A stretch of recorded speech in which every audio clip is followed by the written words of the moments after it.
সকলোকে নমস্কাৰ জ্ঞাপন কৰিছোঁ। আজি ৫জন বিহু দলৰ সামৰণি বিহু অৰ্থাৎ এই বছৰৰ আজি বহাগৰ ৩১ বহাগ ৫জন বিহু দলৰ সামৰণি অনুষ্ঠান।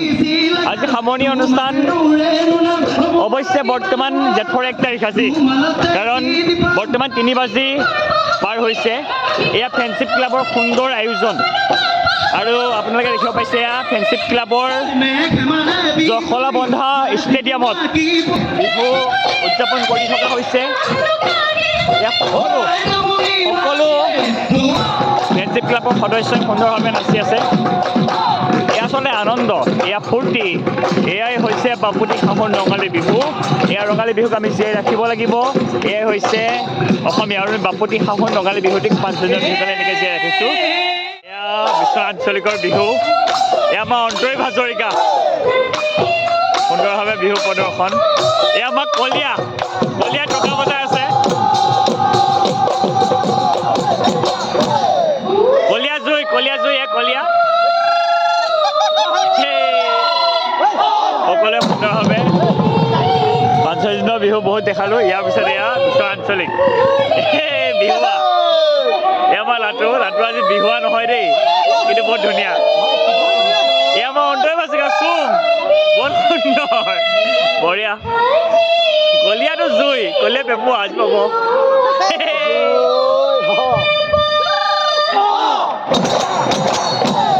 বাকী এয়া বিচাৰক আজি ফ্ৰেণ্ডশ্বিপ ক্লাবৰ আয়োজনত অনুষ্ঠিত হোৱা আজি সোমনাথ ওজা হিচাপে পৰিণত সোমনাথ ওজা ছাৰ, বাকী জয়ন্ত সোণোৱাল ছাৰ আৰু নৱজ্যোতি ফুকন ছাৰ, ৩জন বিচাৰক হিচাপে অৱতীৰ্ণ হৈছে। এয়া অভিলাষাই সুন্দৰভাৱে বিহুৱতী প্ৰদৰ্শন কৰি আছে। সকলোৱে মৰম দিব, বিহুখন চাওক। বিদ্যুৎ মৰমক যাক খেপ বুলি মাতো, চুলি বিখ্যাত বিশ্ব আঞ্চলিকৰ বিহু সুন্দৰভাৱে চাই আছে। ধুনীয়া হৈছে। বহুত কষ্ট কৰি এখন কমিটিয়ে বিহু উদযাপন কৰে আৰু ইয়াক কমিটি লাষ্টত চূড়ান্ত পৰ্যায়ত কমিটিয়ে কিমান কষ্ট কৰি বিহুখন পাতে তাৰে ইয়াৰ প্ৰতিফল। ইয়াৰ বিশেষকৈ আমাৰ জোনা কংকন ভূঞা নাচিব লাগে। এয়া বাবুদা,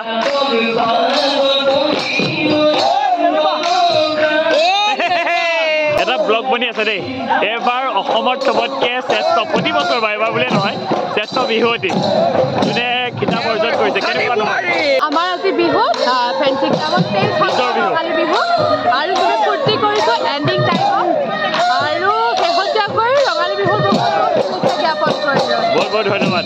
৫জন বিহু দলৰ শেষৰখন বিহু এয়া ভাৰ্গৱ দুৱাৰা, বাকী এয়া শেৱালি বিহুৱতী। তাই বহুত দুখ, সেইকাৰণে দুখটো নকওঁ বাৰু, চকু ডাঙৰ হৈ গৈছে। আমাৰ দেৱজিতে 3বাৰমান ল'লে, তাৰ চুলি কাটি আজি টপা। বৰষাৰ কাহিনী এটা আছে দেই, মই কৈ আছোঁ। বৰষাই দিনত 1 কেজি চাউলৰ ভাত লাগে, কিছুৱে লেগ পিচ, খোৱাত বহুত ভাল। সংগীতা ইয়াৰ ৰিল আচলতে আজি এমাহৰ পিছত তাই ব্লগ দিছে। তাই এটা হেঁপাহ আছিলে ব্লগ বনোৱাৰ। সকলোৱে মৰম দিব, সঁচাই কৈছোঁ, সকলোৱে মৰম দিব। অনুভৱ কেনেকুৱা?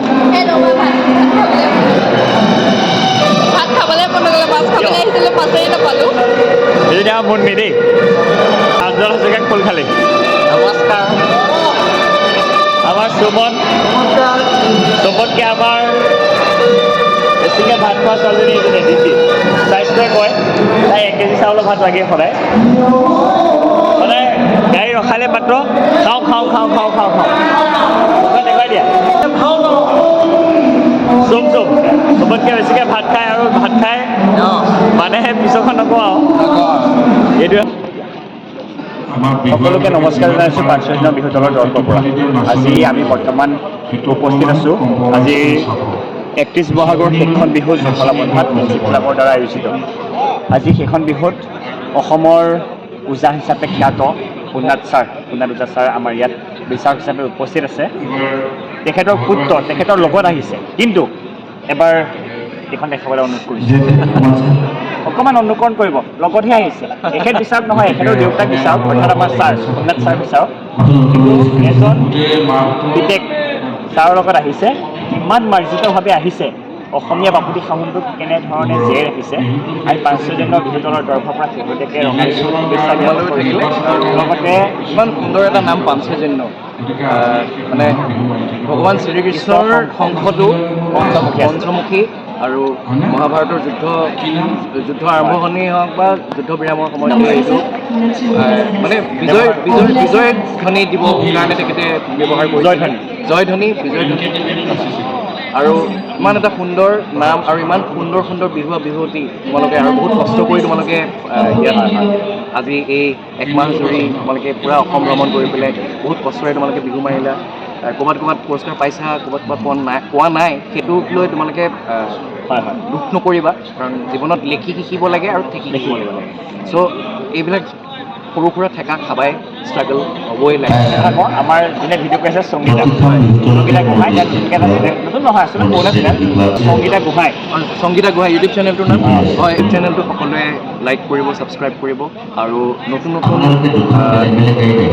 ইনফৰ্মেটিভ বা এণ্টাৰটেইনমেণ্ট ভিডিঅ'ছবিলাক পাই দিবৰ কাৰণে ছাবস্ক্ৰাইব কৰিব অসমীয়া সংস্কৃতিবিলাক চাব লাগে আৰু মই আজি গম পাইছোঁ চ' মই ডেফিনেটলি চাম আৰু ছাবস্ক্ৰাইব মই এজন ছাবস্ক্ৰাইবাৰ হ'লোঁ তোমাৰ চেনেলৰ আৰু অল দ্য ভেৰি বেষ্ট এয়া ফেঞ্চি ক্লাবৰ উদ্যোগত হোৱা ৰঙালী বিহুৰ শেষৰ পৰ্যায় আৰু এই বিহুতলীত আমাৰ পাঞ্চজন্য দলে তৃতীয় স্থান পাবলৈ সক্ষম হ'লোঁ আৰু 2024 বৰ্ষৰ আজি আমাৰ শেষৰখন বিহু সকলোৱে আশীৰ্বাদ কৰিব আৰু লগতে মৰম দিব বুলি আশা ৰাখিলোঁ ধন্যবাদ